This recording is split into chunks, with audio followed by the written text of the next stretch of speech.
नमस्कार, मैं विकास कुमार। आप देख रहे हैं सन भारती न्यूज़ और सन भारती न्यूज़ की टीम इस वक्त आपको डुमरांव नगर परिषद का ग्राउंड रिपोर्ट दिखा रही है। यहाँ की समस्याओं के बारे में यहाँ के आम नागरिकों से मिला जा रहा है और ये जानने का प्रयास किया जा रहा है कि पिछले 5 वर्षों में विकास का स्थिति क्या है। साथ में जो नए कैंडिडेट इस वक्त प्रत्याशी के रूप में उभर के सामने आए हैं, उन तमाम लोगों से मिल के और उनके मैनिफेस्टो और किस मुद्दे के साथ चुनावी मैदान में है, ये जानने का प्रयास किया जा रहा है। तो अभी हमारे साथ मौजूद हैं रितेश कुमार, जो इस बार वार्ड पार्षद पद के प्रत्याशी के रूप में सामने हैं। तो सबसे पहले हम आपको उनसे मिलवाना चाहेंगे। बहुत बहुत स्वागत है सर आपका हमारे चैनल पे। नमस्कार। सर, इस बार वार्ड पार्षद पद के प्रत्याशी के रूप में सामने, क्या कारण रहा चुनाव लड़ने का? जी, चुनाव लड़ने का मुख्य कारण है विकास। जैसे देखिए अभी हम लोग का ये नया कॉलोनी है, आप लोग जैसा देख रहे हैं, इसमें पानी निकलने का कोई व्यवस्था नहीं है अभी। जब भी बरसात के दिन, अभी बरसात स्टार्ट होने वाली है, बरसात में बहुत ही दयनीय स्थिति हो जाती है। हमारा जो वार्ड है, समस्याएं इतनी ज़्यादा हो जाती हैं कि घुटने भर पानी में हम लोग को जाना पड़ता है, क्रॉस करना पड़ता है। ये जहाँ हम लोग बैठे हैं अभी पीछे में, ये देखिए, ये रोड सारी सारी रोडें भर जाती है पानी से। ये सब समस्याएं हैं, लाइट, पानी, नाली, ये सब, यही जो सब। वर्तमान प्रतिनिधि है या फिर रह चुके हैं, उनका ध्यान इस पे नहीं रह पाया है आज तक। जो वर्तमान है वो काफ़ी 10 सालों से है। वो बहुत हम लोगों ने प्रयास किया, कहा भी कि इस चीज़ को देखा जाए। अब आंतरिक समस्या क्या है, अब तो ये नगर परिषद ही बताएगा या वही बताएंगे। हम लोग तो एक्चुअली क्या है कि हम लोग उसी को ना जानते हैं जिसको हम लोग अपना मत देते हैं। भाई आपको हम चुने हैं, हम आपसे पूछेंगे, तो हम लोगों ने सवाल किया, उसका जवाब मिलता रहा कि होगा। अब इस बार हो जाएगा, अगर नहीं हुआ तो हम चुनाव नहीं लड़ेंगे, ये वो इसी तरह की बातें होती हैं। बाकी कुछ हमें दिखा नहीं, इसलिए स्वयं हम लोगों को मतलब ये डिसीजन लेना धरातल पे पड़ा, कार्य यूथ। नहीं है। बिल्कुल, धरातल पे कार्य नहीं है। इसलिए हम लोग युवा सोचे कि भाई खुद अपने आप इस चीज़ में आते हैं, उसके बाद देखते हैं क्या विकास है। किस तरह का समर्थन यहाँ की जनता से मिल रहा है? बढ़िया समर्थन है, सभी लोग खुश हैं। सभी लोग मतलब सब लोग की अनुमति से ही मैं इस मैदान में उतरा हूँ। जनता का समर्थन जी है। जी जी, जनता का तो समर्थन क्या है, भरपूर आने समर्थन। वाले समय में जनता आपको वार्ड पार्षद का पद देती है तो प्राथमिकता क्या होगा आपका? प्राथमिकता सर्वप्रथम तो विकास ही होगा, क्योंकि कोई भी देखिए, जनता के आपके ऊपर विश्वास होता है, तभी आपको जनता अपनी मत देती है।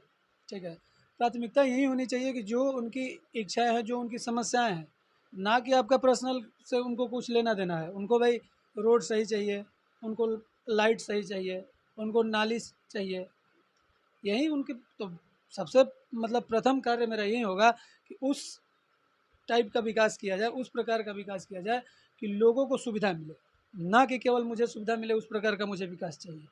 रितेश जी, देखा जाता है चुनाव से पहले तो प्रत्याशी अनेकों आते हैं।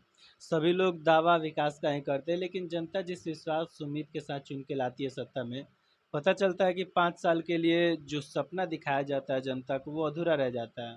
तो जनता किसी कैंडिडेट पे कैसे विश्वास करे, खासकर जैसा कि आप एक युवा हैं तो युवाओं का समर्थन मिल रहा होगा। तो क्या लग रहा है, जनता आप पे विश्वास करेगी और चुनेगी?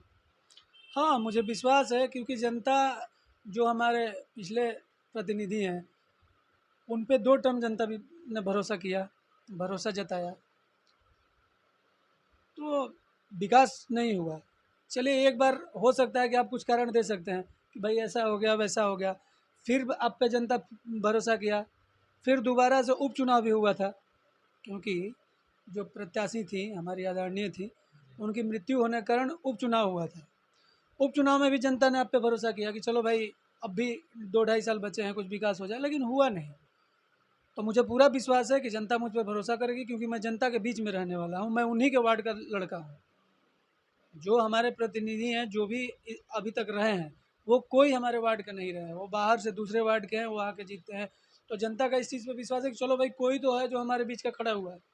तो अगर मैं अपने दरवाजे पर भी कोई विकास करता हूँ, अगर विकास का काम, तो 10 लोगों की भलाई होगी। यहाँ सब मैंने ही बनवाया था, इस नाम में अगर यहाँ रहने वाला हूँ, तो यहाँ आनी नहीं रहेगा, तो यहाँ लोग तो जाए। जनता का इसी पे समर्थन है कि भाई अब है, जो भी करेगा हमारे वार्ड के लिए विकास का काम करेगा। तो इस क्षेत्र से हम बात करें तो प्रत्याशी अनेकों अनेकों आएंगे। और कुछ लोग का ऐसा भी दावा रहेगा, ऐसा ही मानना रहा है कि चुनाव जातीय समीकरण पे लड़ा जाए या फिर धन बल पे लड़ा जाए। तो क्या लग रहा है इस बार के चुनाव में ये तम चारे मतलब अड़चन बनी या फिर जनता जाति धर्म से ऊपर उठेगी और संघर्ष करने लगेगी? देखिए, मुझे नहीं लगता कि कोई इस तरीके का हमारे वार्ड में खास करके, क्योंकि हमारे वार्ड में शिक्षित लोग हैं। ये सब नहीं है आपका इधर, मतलब बढ़िया बढ़िया घर है, तो इनमें कोई वैसा मतलब नहीं आती या कुछ जातीय जात पे कोई ऐसा अगर बात होता तो अब तक जो हमारे पिछले प्रतिनिधि हैं वो नहीं होते। तो ऐसा कुछ नहीं मुझे लगता है कि इस चीज़ से लोग ऊपर उठ चुके हैं और इस चीज़ पर उठ के बात को और अच्छा है, कोई की नहीं कि नशा का शिक्षा है हस्बैंड चाहिए तो जो कि आगामी विकास चुनाव को लेके जनता से क्या अपील रहेगा? मेरी यही राय क्या मैं दूंगा, मैं विनती करूंगा जनता से कि आप लोग सोचिए समझिए और मत दीजिए, ठीक है। ऐसे ऐसे लोगों को मत दीजिए जिससे कि विकास हो, भलाई हो। बस यही मेरी विनती है जनता से। धन्यवाद। धन्यवाद।